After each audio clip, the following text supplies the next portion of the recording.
Welcome to yet another Tuesday, January 25th edition of The Watch List. I am Jayar Jackson. The Watch List, of course, for all of you who just joined us, if you weren't here with us yesterday at the premiere episode, on The Watch List, we break down every video. I mean, the big videos that drive the news and the views of the day, the things that you should be talking about or that people will be talking about. Trust me, you're in the right place.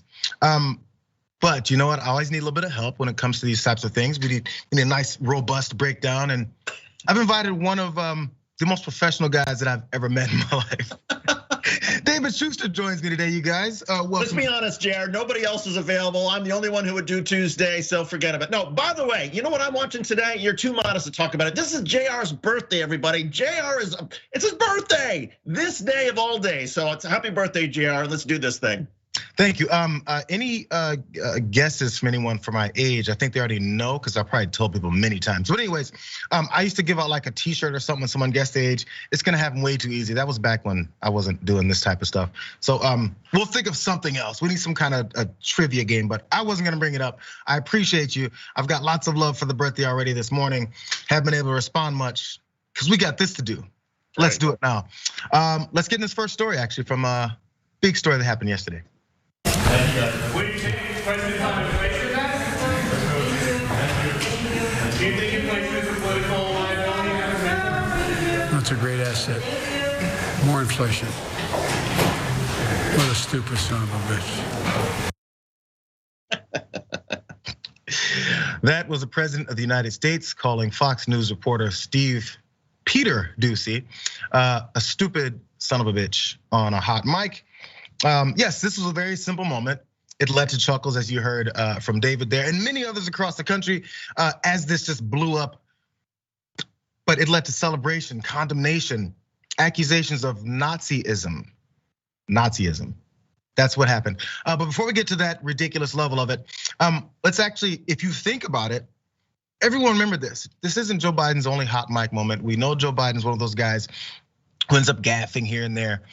But this specifically reminds me of this other moment. Ladies and gentlemen, the President of the United States of America, Barack Obama.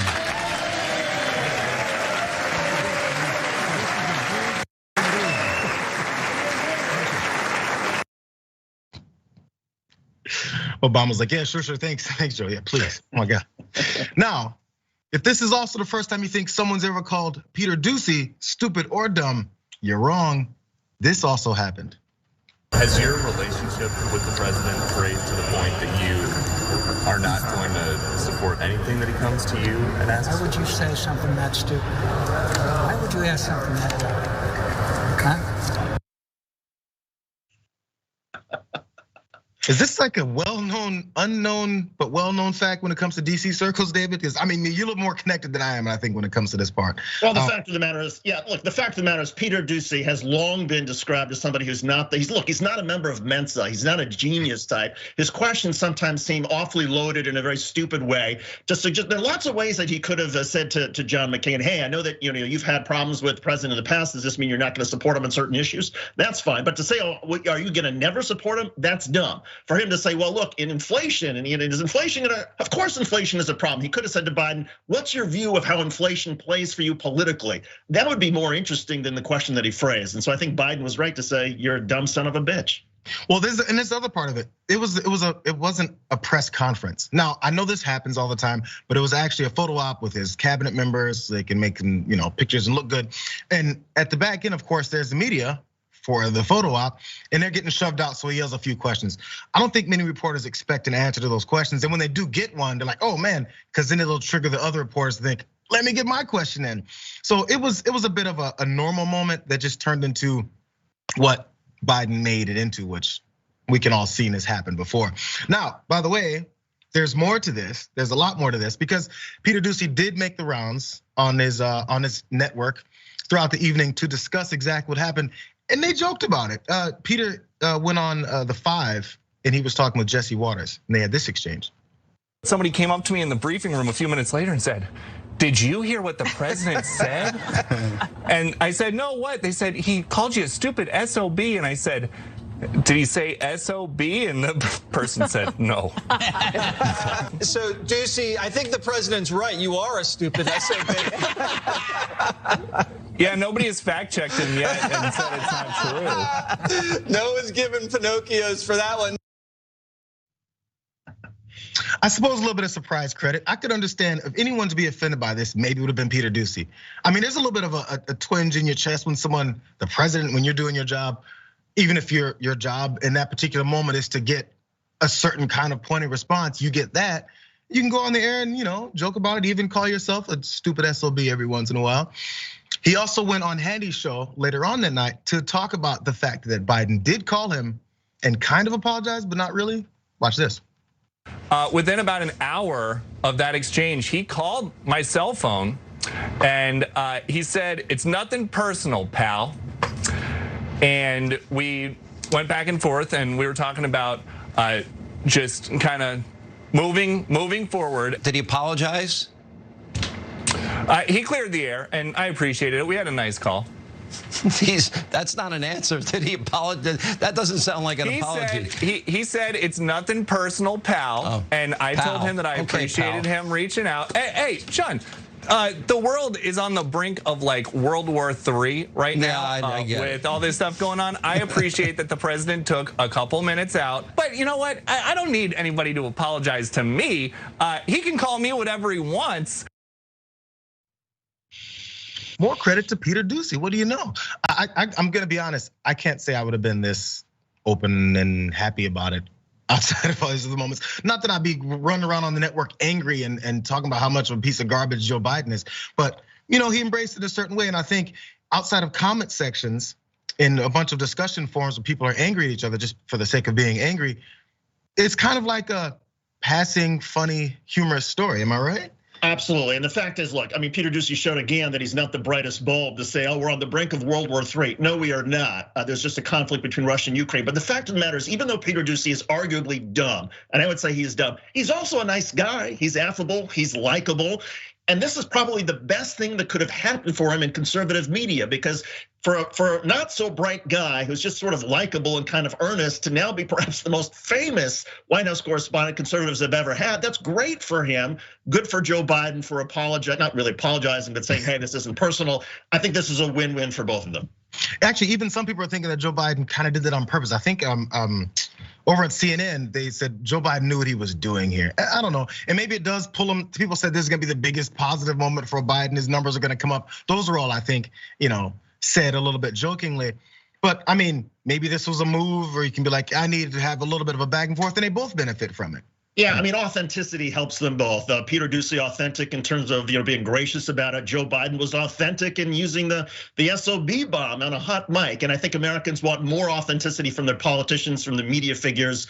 And so again, I mean, it seems like we'll move on. But this was a fun story.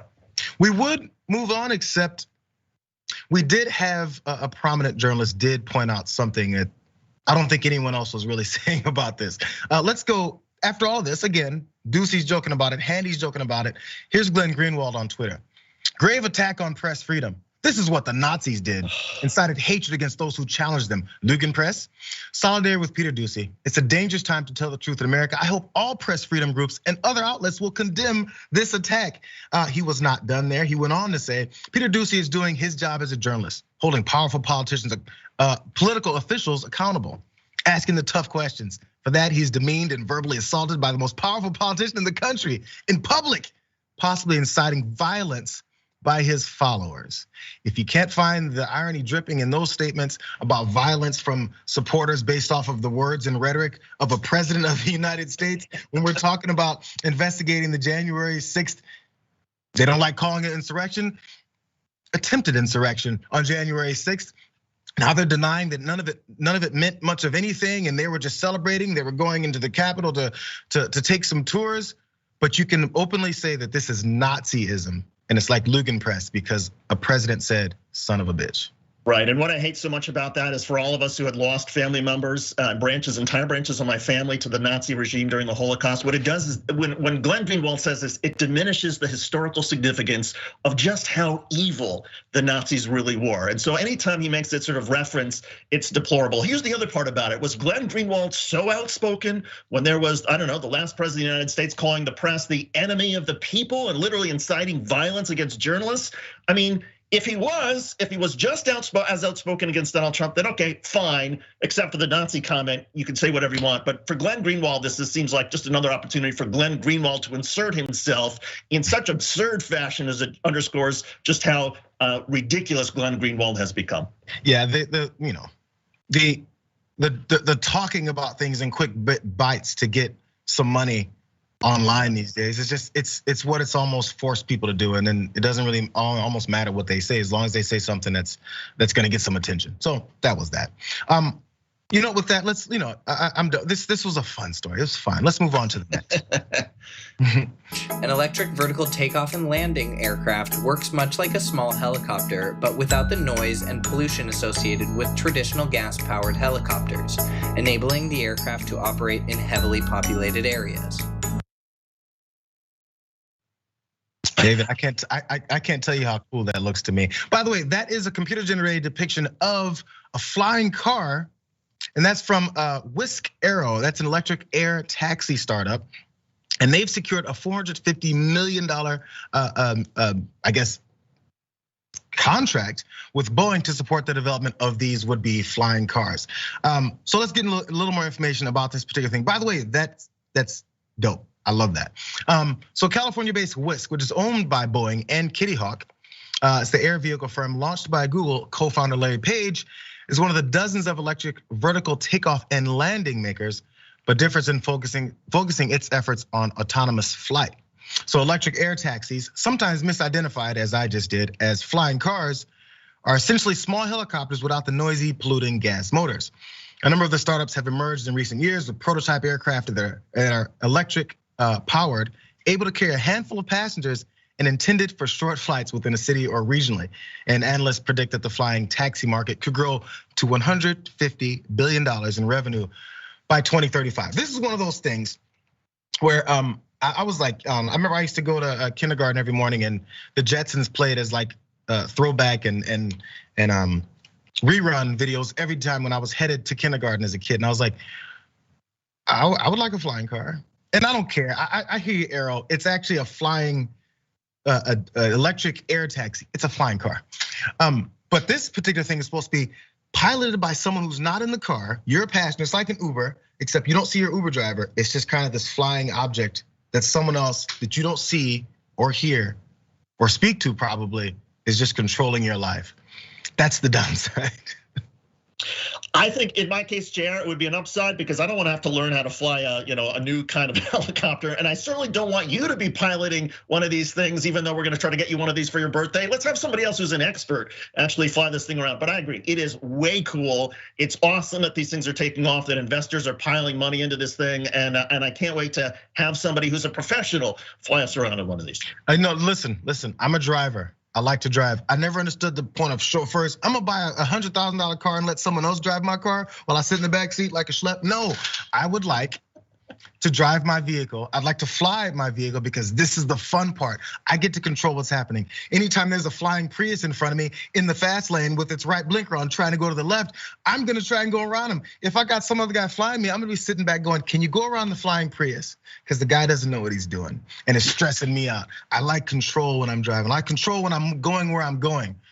It's gonna stress me out though, Jayar, if I see you trying to control this sort of a tilt on those engines.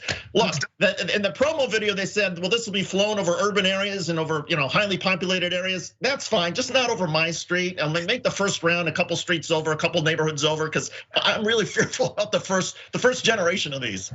The first generation that comes, I'm sure to be outrageously expensive, so I won't be doing it, but I would love to do it. Maybe we'll find a way. Now, by the way, there are a couple hurdles put in place because they have this whole period of growth. They want to make sure they get out into this market. But let's go down to this fourth graph for you guys now.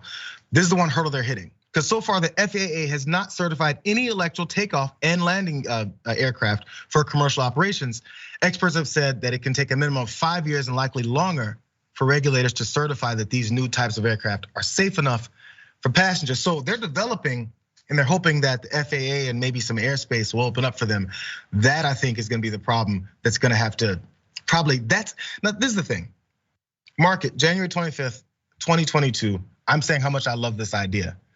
I'm sure in 10 years when it's developing more and there's more information on it, there's gonna be all kinds of corruption, paybacks in the back pockets of people, lobbyists coming to make sure the politicians give them these kind of cutbacks and advantages. All those things happen with these types of things. And I'm not looking forward to that part, but I am looking forward to potentially the development of the future. I'm one of those people who's like, when someone passes away, like we've had multiple celebrities just pass. And I'm always like, man, they're not gonna be around for whatever new futuristic life technology stuff we've got. And that's always one of those things I thought, that's the worst part about dying. You don't get to do stuff like this. And I'm looking forward to it. Hopefully I hang on long enough to get there. Well, maybe you'll come back as like an astronaut of the future if you believe in reincarnation. But look, I'm with you. I thought like when the ultralight aircraft came out about 30 or 40 years ago, I thought that was like the neatest thing, like these flying lawnmowers. And I always wanted to do it, and then I was a little bit kind of afraid, and people sort of talked me out of it. So I had some other friends who just went up in these ultralight aircraft. But I'd still, I would get one of these at a certain point. And I would gladly jump in one of these flying cars of the future. Have I convinced you? You gonna fly one? Yeah, no. Look, you take the first trip and show me that it's safe, and then I'll take the next one. Do you drive a Prius, David?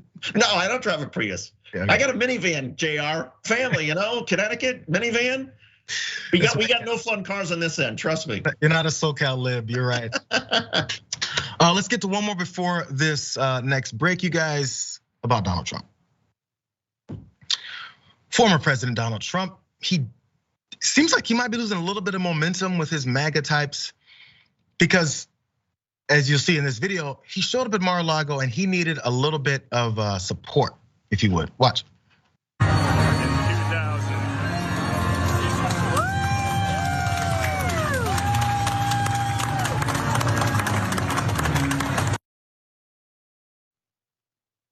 There you see the president asking for applause and praise to a smattering of cheers and woos, because that's helpful. And then he walks off because he's now fulfilled. Everyone thought this, so don't act like this is just me. Please clap is the first thing people thought.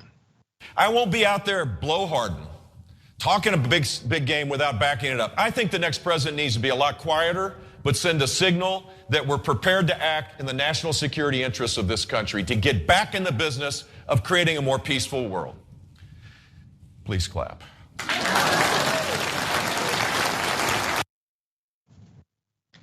I still feel bad for Jeb from that moment. That was the beginning of the end of Jeb's 2016 run. Donald Trump buried him in every possible way he could, talked about his family, his mother, his brother, his dad. It went from there. And now, seemingly we might have Trump in that same boat, because he comes out at Mar-a-Lago, not even at a political event or a campaign event. It was, can you guys give me something? I'm concerned, and I wanted you see if you guys can rerun the video, because you'll notice how, and you did it pretty well, the imitation there, how he just uses like his little arms, he puts his elbows out. I mean, that's kind of a weird way to try to encourage people to sort of clap. Most people sort of gesture more wildly, unless you're having some, I don't know, health issues, or your arms are sore, or there's something going on in your armpits that makes it difficult for you to move anything except beyond your elbows. I don't know. I mean, it just seems to me that, and I don't want to spread the conspiracy theories that, Donald Trump is not in good health. I just don't think he's in good health mentally or physically, and he just looks feeble, and he looks like a shell of a human being, and so pathetic that there he's walking around Mar-a-Lago trying to get his own guests to cheer him on. It's it's sad. It's a little sad, and honestly, I wonder if I'm sitting there and then the former president comes out in one of these, you can't even say if they're necessarily supporters. I don't know the event. I'm not sure what was happening, who all even shows up at Mar-a-Lago. There could be members that are like, I don't like that guy. But then if you get someone that's asking you to elicit this kind of response, don't you kind of feel like a sucker too? Like, let me cheer for you. That boy. Yeah, well, I mean, I would think people would say, if I'm the president of the United States and I want people to cheer for me, I would say, I'd be really animated about it. I'd say, hey, how about some, I wouldn't just sort of go like, with my little elbows and my little hands, going like this, because then it's sort of like, oh, he really is just sort of, pathetic in wanting us to clap. So, okay, we'll sort of clap a little bit with our little hands like this. No, he wants some energy. Show some energy for your crowd. No. This is the thing. He needs it. He doesn't have the energy until they give it to him. Again, this is I bring up the prediction all the time. I don't think he's gonna run in 24. I just don't think he will, because he needs that support and he needs that kind of continual push. It's starting to wane on him. I think a lot of these candidates, a lot of these former current MAGA politicians who kind of jump behind him, like Lindsey Graham's and the Chris Christies of the world. They're beginning to realize this isn't gonna last much longer. And now if I continue to go down with this, because I've already destroyed my reputation enough, which little reputation they did have in many circles, they're looking to still poach his supporters, but then not have to sit behind him. And they're hoping his popularity wanes and they can just take that popularity. We'll see if it works. But it looks like it's beginning to be the first step of him losing some of it. I don't know. Well, and that is a really interesting point, because you talk about the last couple of rallies that he's had. We went down to Florida and covered one where they thousands of empty seats. They had a lot of empty seats up in Arizona. There is this at least feeling out there that sure, the diehards are always going to be with Donald Trump, but in terms of sort of mass popular appeal, it is starting to wane. And so you have, as you pointed out, some of the other Republicans who still want to get the base, still want to appeal to the Trump supporters, but Trump himself, who's used to tens of thousands of people showing up at his rallies, and he thrives on that. He thrives on that energy, as you point out. He's not getting it now. And I think his greatest fear, aside from possibly losing, might be that he actually does run and people say, you know what, your crowds are not even half what they were the last time you ran for president. And clearly this is a sign that you're over the hill and people have lost interest in you. I think that would devastate him. There's gonna be some serious problems. There'll be more serious problems if we don't take this break, you guys. After this, we're gonna come back and we will discuss the further push against education, against educating our children about something other than just cis white males. That's really the problem that many of these groups have had, and they're looking to ban some books. We're gonna do that story when we come back.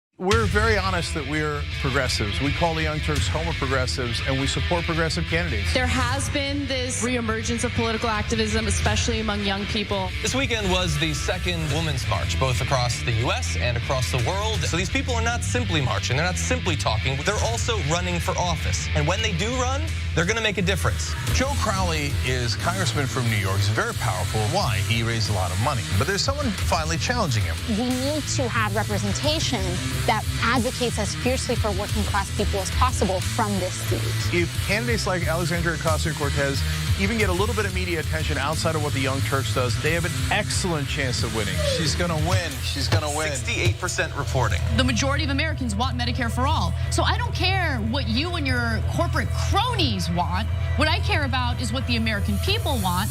We believe in total change. Everything runs on donor money. And that is what we will fight, and that is exactly why they don't like us. We're having fun, it's election night. Alexandria Ocasio-Cortez has defeated Joe Crowley. Here we go again. Ladies and gentlemen, we got him. Down goes Crowley. Down goes Crowley. Down goes Manafort. Down goes Cohen. Women came out in record numbers in the primaries. They said you'll be lucky to get one candidate. We now have 12 that have won their primaries. Bezos and Amazon announcing that they are going to go to a 15-hour minimum wage. We're making progress. Let's keep going. Many of these women made history. The biggest victories, all women of color. Rashida Tlaib and Ilhan Omar, Sharice Davids and Deb Haaland. And I want to go to Congress because I want to change those things. I'm calling it. Jamal Bowman has won. Down goes Engel. Down goes Engel. For a long time, we have not had progressives in power. It's going to be something to behold.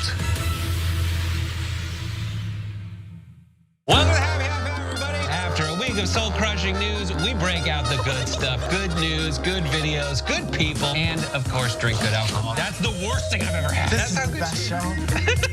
Full disclosure, we did do a shot right before the show began. It says, let's flamingo. Flamingo. The reason you had trouble with that word is it's not a word. Okay. This is the one of everything. I've got a rash. Could I just put it on that to see if it'll take it off? What did you used to think this was?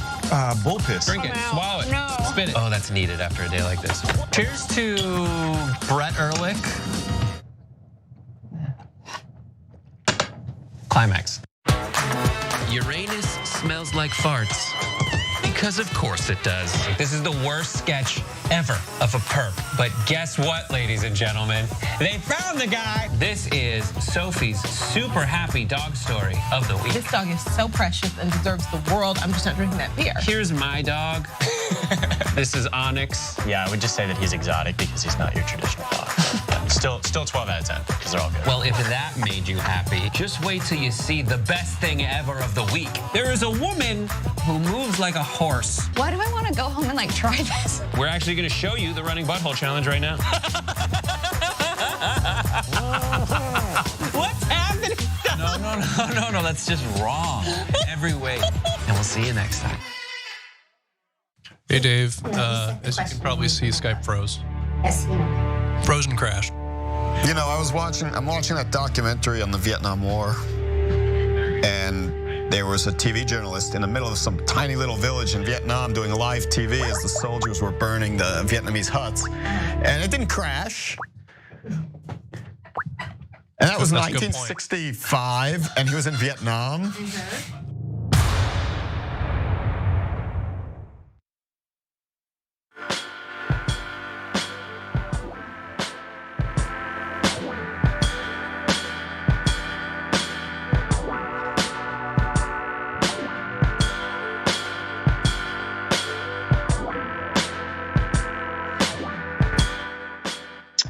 Back on the watch list, you guys. Don't forget, like, subscribe, comment, send it, share it with your friends. Speaking of comments, I do want to get to some of your comments that you did have in that first block already from the members, you guys. Colorado Blue Blazer Regular, for F's sake, about half the drivers can't see brake lights 100 feet in front of them. What could possibly go wrong in 3 dimensions? But you're very correct. I agree. And this is, look, but when cars first came out, I'm sure people said, I mean, you're gonna actually put me behind this big, heavy hunk of metal and expect me to drive down the street at 45 miles an hour and not run into someone? We're gonna develop it. It's gonna get better. We're gonna figure it out. I promise. I can't promise, but I hope. You're right though. Third Goddess, Someone Dragon. I'm sorry, it's TH8. Anyways, happy birthday, birth week, buddy. Thank you very much. I appreciate the birthday wishes. Velvet Goldmine, this is on Twitch, you guys. Happy birthday, JR. We share birthdays, so I will always remember when yours is. I will also, Velvet Goldmine, I'll have to log that. Velvet Goldmine shares a birthday with me. Happy birthday right back to you. Metal Kitty Mom gifted 15 tier 1 subs. Thank you very much. Cody Kenobi celebrating 18 months at tier 1 and saying, loving the watch list. I'm loving it too. This is fun times. YouTube super chat. Billy Bear, her dragon says, hit that like button, squad. Here's some more birthday wishes from some super chats from Boomer Dragon. Thank you very much. Thanks for filing the 9 to 10 void in my life. Loving the new show. Happy birthday. Thank you very much. Also, Julia, 1984.21. Happy birthday as well. These are all happy birthday wishes. Gabby Mathis, thank you very much. Lauren McRae, thank you very much. Progressive Canuck, AKA Maple Syrup Dragon, these are great. Telling me to have a grateful, fantastic day and plenty of cake. Not big on cake, but thank you. Early Bird 42 as well. Ray Turner, AKA the Bearded Dragon. We got so many coming. I'm gonna try to get to all these as we go through. But we've got a few more things to talk about, you guys. I appreciate all the love. I'm having a great birthday already. Except I'm not liking this story. It's not just the book Beloved by Toni Morrison. A whole lot of other books on race or gender are now getting targeted by conservative parents and elected officials. Another Toni Morrison book, The Bluest Eye, which is like one of my favorites of all time, Cast by Isabel Wilkerson, Fences by August Wilson. Fences? You guys, seriously? Have you ever read Fences? They're all in the crosshairs. And it almost seems like some conservatives are in a race to one-up each other.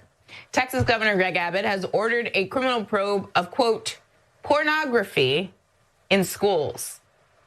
I guess he's done finding all the rapists that were in Texas. Remember, he was gonna do that? And that comes after another Republican lawmaker in Texas drew up a list of 850 books, 850, that he says could make students, quote, uncomfortable. And surprise, surprise, most of them are about race or sexuality. But hey, school board member in Virginia one-upped that gentleman and has got them both beat. The comment I'm about to play, it actually happened during a discussion about the book 33 Snowfish, which is about homeless teenagers attempting to escape from pasts that include sexual abuse. So just watch this.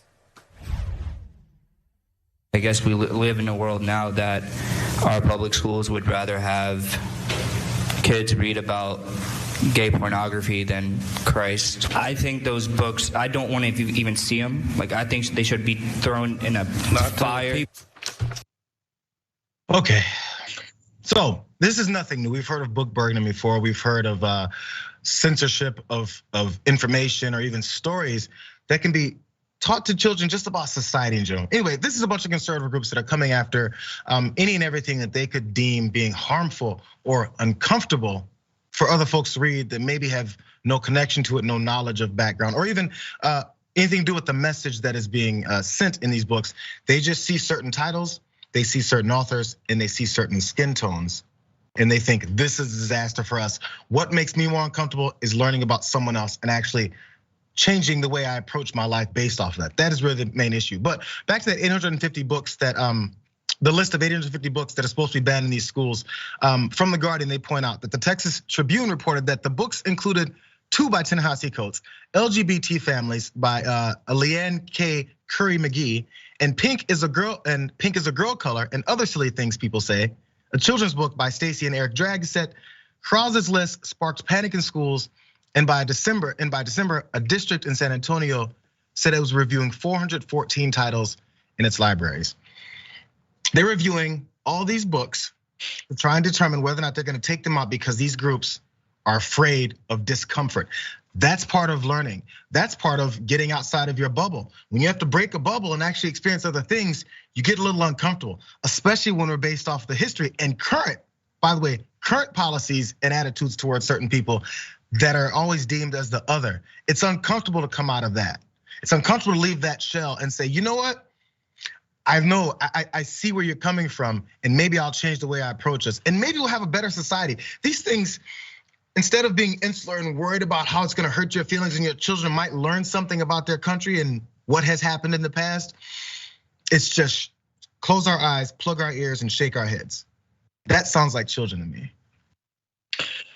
I agree with you 100%. And the fact of the matter is, if the goal is to try to make sure that we don't have kids who are uncomfortable in school, then maybe we should just ban school, right? Because last time I checked, most teenagers are generally uncomfortable throughout their entire teenage years. So that's the point. You learn, you experience things that may be a little bit, as you said, out of your comfort zone. And the other thing that's so ridiculous about this, I guarantee that for most kids, they're looking at these 850 titles, and maybe we should give credit to some of these Republicans, because I guarantee some of these kids are saying, I'm gonna read this book, and I'm gonna read that book, and I'm gonna read this book. I mean, these books are gonna be more popular than they've ever been because a bunch of dim-witted Republicans who don't know anything about teenagers are saying we got to ban these books. Or even elementary age kids. Honestly, kids are smarter than we're giving them credit for, especially with the age of information that we're comparing ourselves to when we're 10 years old.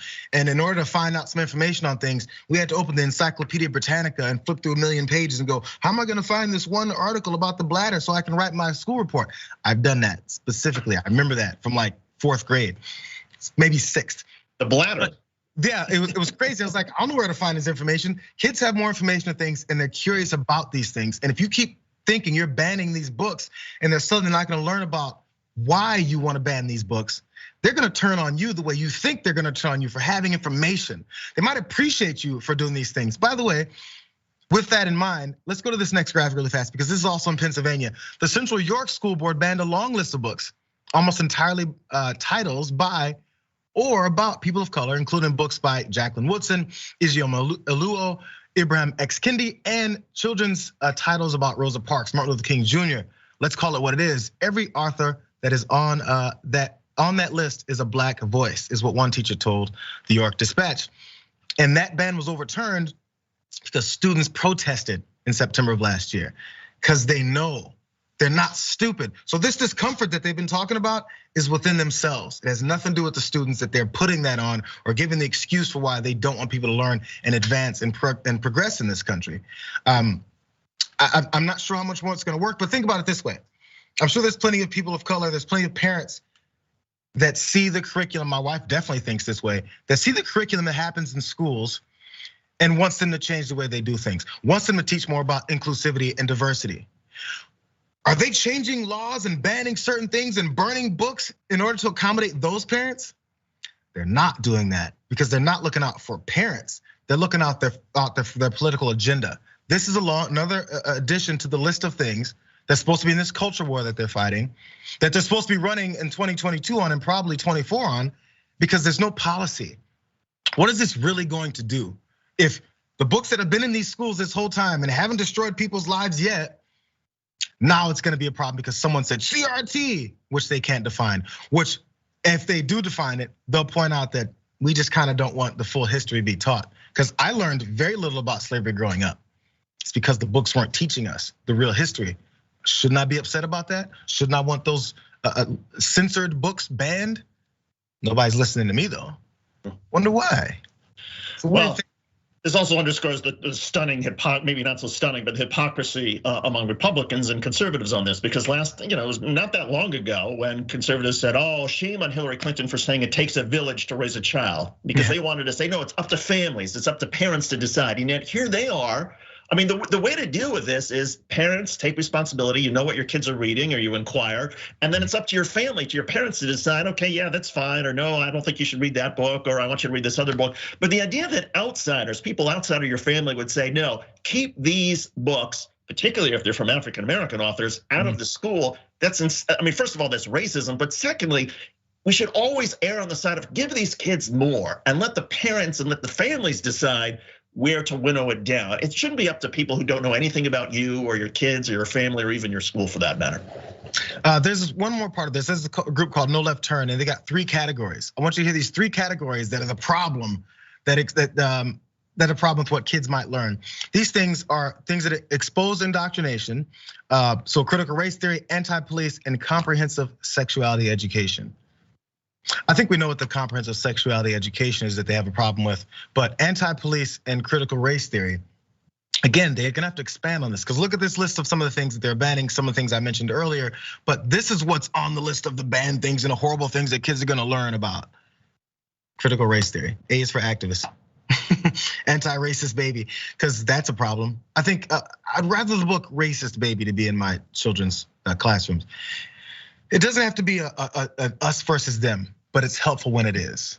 And that's why it is. I'm ready to move on. I'm tired of these folks. Something a little bit more lighthearted. Let's go this direction. All right.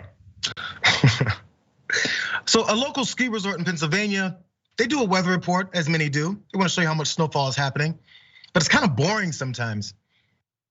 This particular ski resort has the answer. I enjoyed this one. We received another inch of natural snow overnight, and it's still coming down right now. So far this week, we've received 16 inches of natural snow. Conditions are fantastic right now. We're expecting some pretty cold temps over the next few days, and our snowmaking team is ready to fire up those snow guns and take advantage of every opportunity. If you're planning on joining us over the next couple of days, make sure you dress warm and bring your goggles as well, because like I said, it is going to be a bit chilly. We could see temps dropping into the negatives over the next couple of days. Thanks to all this natural snow and the hard work of our snowmaking team, we've been able to add more terrain this week. We now have 21 open slopes and trails, plus 3 terrain parks and 47 features. And don't forget, our snow tubing park is open as well, but that's not it. We also added snowmobiling tours and snowshoeing tours. Follow us on Facebook, Twitter, Instagram, and Snapchat for more updates. 7 Springs, where every day is a snow day. God, yeah, Jayar, where did you find that video? That was hilarious. It's 7 Springs daily snow report. I mean, I check these snow reports because I'm a serious snowboarder. I mean, serious snowboarder. I mean, I used to be. That's not a lie. I did used to snowboard, and that specifically spoke to me. I didn't see the problem. She was giving the snow report. What's the problem? Well, she's pointing out a clear problem, a clear deficiency in a lot of these ski resorts, and that they need to provide instructors not just to teach you how to ski or how to snowboard, but they need instructors to teach you how to walk in ski boots downstairs, because it's a problem. Look, any of us who have ever worn ski boots can relate to our fear, certainly, of going down the stairs and tripping and falling and all that sort of thing. And so, okay, I'm glad they didn't edit this out. I'm glad they included it. Well, most people would probably help that lady, but I think because a lot of shenanigans happen at this particular ski resort, as shown in this video here. Make your plans to come up today and join us. Temps are gonna be in the 40s today with some sunshine. We're gonna have 8 slopes and trails open, plus 15 features in the Alley Terrain Park. Also, this weekend, our hours are gonna be 9 a.m. until 9 p.m. Saturday and Sunday. Pass holders, don't forget, you can join us at 8 a.m. I see it. I love it. I mean, listen, they're getting free advertising from anyone who runs across that because someone, come on. It's fun. You got to change it up sometimes. I enjoy this type of stuff. And number one, first of all, yes, I slipped down many stairs when I first started boarding, and fell off many lifts. And also, the Grinch speaks to me. He's close to my heart, so that one definitely helps as well too. I don't know where Seven Springs is, Pennsylvania somewhere. When I'm out that way, I will make sure I visit. Yeah, no, I'm with you. I look, credit to them. I mean, I didn't realize until you played the second video that this was, they staged this. They staged it to make it more interesting. And I give credit to whoever came up with this idea. Kudos to the person who's got to sort of pretend to sort of read the ski report flat and not pay any attention to what's going on behind her. But that's brilliant. That is brilliant advertising, a brilliant way to do a ski report. Bravo. I'm very glad that I decided not to let you in on the joke because I really needed that authentic response. That's exactly what it was. I was like, do they not know this lady's falling by? It was great. It was wonderful. That was well done. Yes, excellent. Actually, 40 minutes after the hour, 20 minutes till the top. One more break, you guys. And when we come back to some more seriousness. We're gonna be speaking death threats, of course. And also when it comes to political death threats based off of continuing that lie from 2020 that Donald Trump and his types are pushing on election officials and people working the polls. We'll get to that when we come back.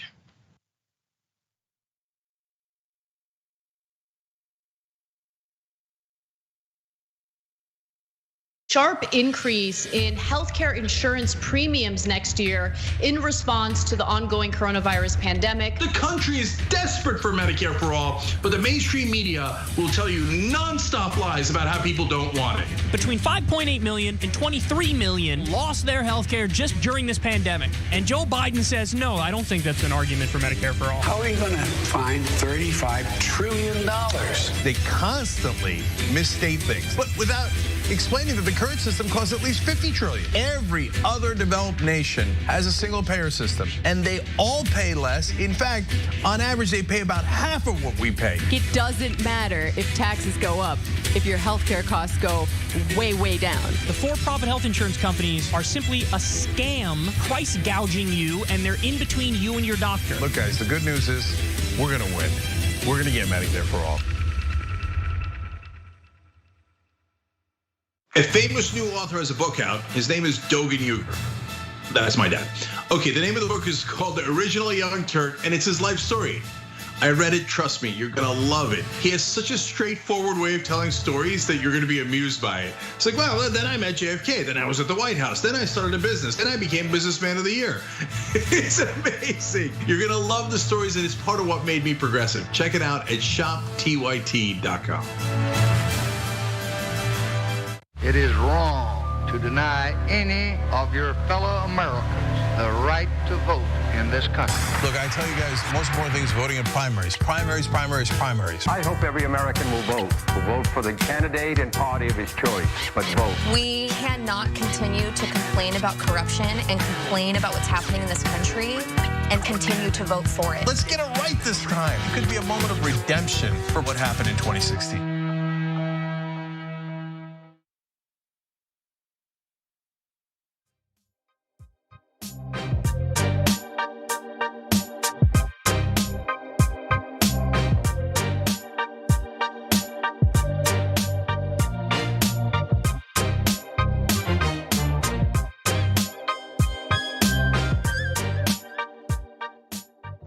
It's the watch list. It's my birthday. He's David Shuster. Either way it goes. Worst birthday ever. He's got to stick around and talk to Shuster for an hour. Sorry about that. Hope you're having an happy one anyway. I wouldn't want to spend it with anyone else. Speaking of you guys, I want to spend my birthday with Anthony McClendon on Super Chat. Thank you very much. These are happy birthday wishes again. Becky Doglover, thank you very much. Bernie Heartdragon, actually, thank you as well. Franklin Sharp Slicer, thank you as well. Gail Hefner, thank you very much. Happy second show day, JR. Thank you very much. And on the book burning, here's a couple of now non-human humanists said, can we just have one rule? If you can't be kind to someone, at least don't be cruel. Humans exist in so many forms, all deserve dignity and respect. Couldn't agree more. Also, Musically Megs says, my high school had a banned book section in the library and did a banned book week. We were required to do reports on them. I didn't realize until recently how radical that was. Wow, I wonder when that was. But happy birthday, thank you, she says. Musically Megs, I appreciate you. Now that we got those, I thank all you guys for that. Let's go straight to this next story. Lawmakers in 3 states are now looking about considering bills that would make it easier to prosecute people who are threatening election officials and poll workers, as they did in many of these videos. Let's listen to this now.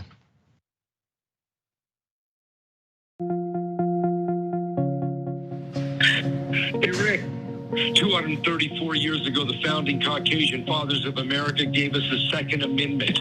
Time's running out, Richard. We're coming after you and every motherfucker that stole this election with our Second Amendment. Subpoenas be damned. You're gonna be served lead, you fucking enemy communist. You will be served lead. We'll make the Boston bombings look like child's play at the poll sites in this county. You just effing wait. No one at these places will be spared. There's a couple of election workers and poll workers reading and playing many of the threats that they've received based off of that same lie that's been pushed by Republicans, led by Donald Trump, that the 2020 election was stolen. So apparently it has something to do with election workers, and they need to die because that's America. That's the America that they say they're patriots and that they're protecting by trying to threaten to kill others. So anyway, Reuters documented more than 850 threats against these election officials in 2020. 850 of these threats, but very few of them were charged with anything, because they were just practicing their First Amendment rights. That is actually what they were saying. It's protected speech to tell someone, I'm gonna put hot lead in you, and that I'm gonna be like the Boston bombers. Because now we're at the point where we're connecting with Boston bombing. When are we gonna start connecting with 9/11 and say, yeah, you know what? I'm gonna go and start flying airplanes into buildings. Why is it that this is now acceptable? It's not too soon anymore? You can start embodying the people that we always said we hated and the people we said are attacking America, but they call themselves protecting America. This is how these things shift when you have this kind of a sycophant fan base that follows this one president. So in a statement to Vice News, the FCPD said that while many of these comments were upsetting, they did not rise to the level of a threat from a legal perspective. Crazy how that works. I have a feeling if someone had some of these threats directed at the police officers that said this is just their own free speech, it might not be considered very much free speech at that point. But either way it goes, there's more from this. One of the harassers, whose name is Derek Reisner, claimed that he got the phone number to these folks by watching a segment on OAN. I watched One American News. It's on the background as I was watching One American News, and they put his phone number on there, and they said, give the man a call. So he gave the man a call. So if you've heard that in your OAN, and you see these types of threats happen, which undoubtedly will lead to some kind of violence and attack, do you feel good? Is that mission accomplished? Or then do you go back and then say, I don't know why anybody would believe and listen to what we say when we said it. I don't know why anybody would think that the country is being taken over by Joe Biden just because we said it. I don't know why anybody would call and threaten these election officials just because we said it. But if you find out that they're doing that, you might want to stop doing it. But they won't. Well, look, my fear about an organization like OAN is that they would say, well, of course the violence is justified. Of course, these people have legitimate feelings that things were stolen from them because we know that everything was stolen from. And so when you have people who buy into the big lie to begin with, then it becomes easier for them to justify when their followers do crazy things like threaten people with lead and threaten them with death. And I feel like we've reached a point in society where even an OAN or a Fox News or anybody else should first and foremost say, no threats are allowed. You cannot threaten people with violence, period. And then have a separate conversation about whether their feelings, what drives their feelings and was the election stolen or not. But as long as we sort of merge the two and say, well, yeah, they shouldn't be making threats, but as soon as you put in the but there, you are essentially allowing and enabling people to make these threats. And when you couple this with, election workers feel like it's no longer safe to monitor an election to be a poll worker, and who's gonna be monitoring the elections and poll workers? Or a guy like Donald Trump has been putting his supporters in these positions all across the country. So the people who are making the threats are winning because they're driving people out who would be neutral arbiters, and they're putting people in who are gonna have the thumb on the scale. And so we all lose on all counts. So if you don't think they realize that, if everyone else can figure that out, if you don't think the folks who are part of this or the lead on this or who are inspiring these folks to do this type of thing, if you think they don't know that as they're trying to replace these workers with their own folks that will actually do what they're saying these election workers were doing, then you're crazy. This is about power and money. They think of every angle they can to get it. And they're implementing it right in front of us. And when police don't charge these folks with any kind of crimes, they're assisting in that. And that's just the way this whole thing works. Let's move on to this next one. We have a few minutes left. Tons of people are getting many more deliveries, as we know, through the mail, through FedEx, through Amazon. This one particular FedEx worker had a bit of an issue when he showed up and dropped this one package at this lady's door.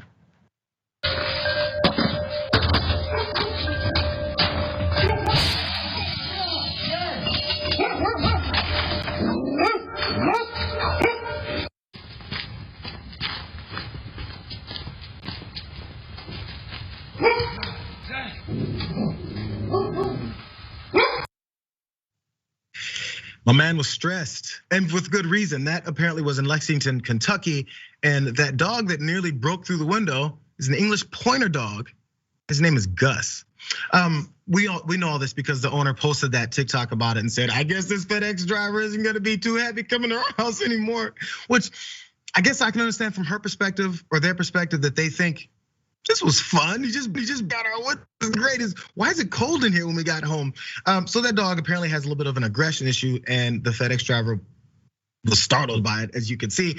So this owner's name is Brittany Harper. She said that she was not at home when she received this alert on her phone, informing that her package had been delivered. Moments later, she received a phone call from the FedEx branch telling her that a dog had broken her window. I love dogs, but the problem with dogs when they're an issue is not always the dog, it's people like this who go, "My dog just almost bit you. I've never seen him do this before."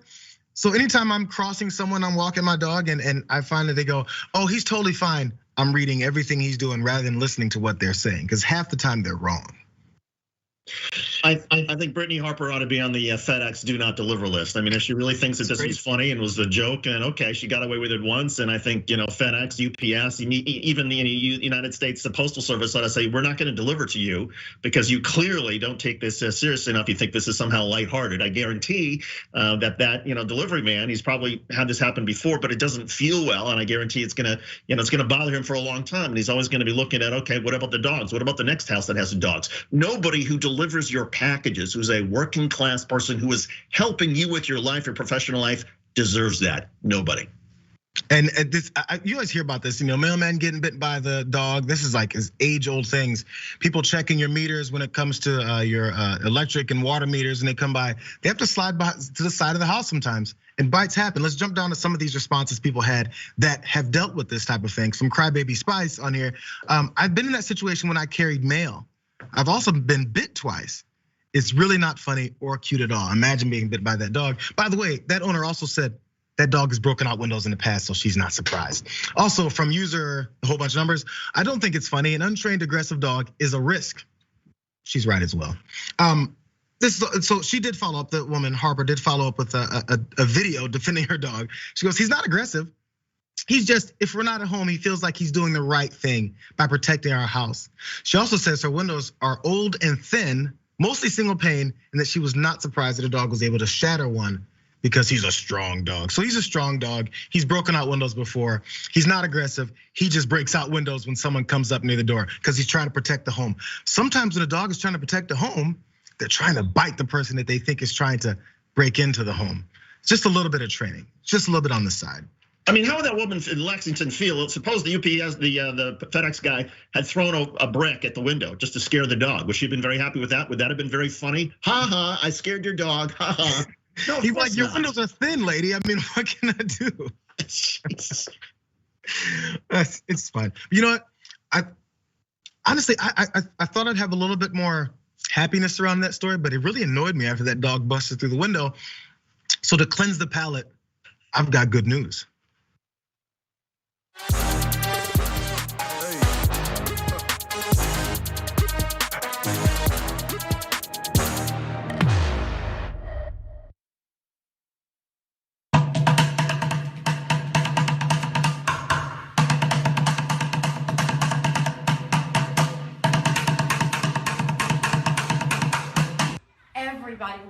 get you some new drums.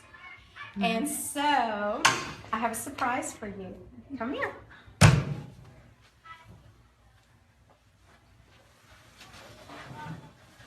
Oh! Oh my God! Oh my God! Thank you! Oh!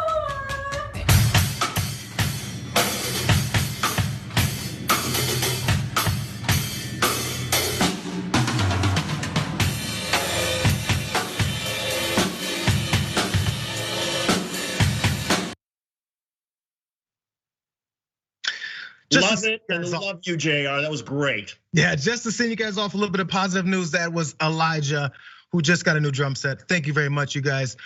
Up next is Damage Report. John Idarola with Representative Nina Turner. It's gonna be great. We'll see you guys tomorrow on the watch list, and until then, I will be watching.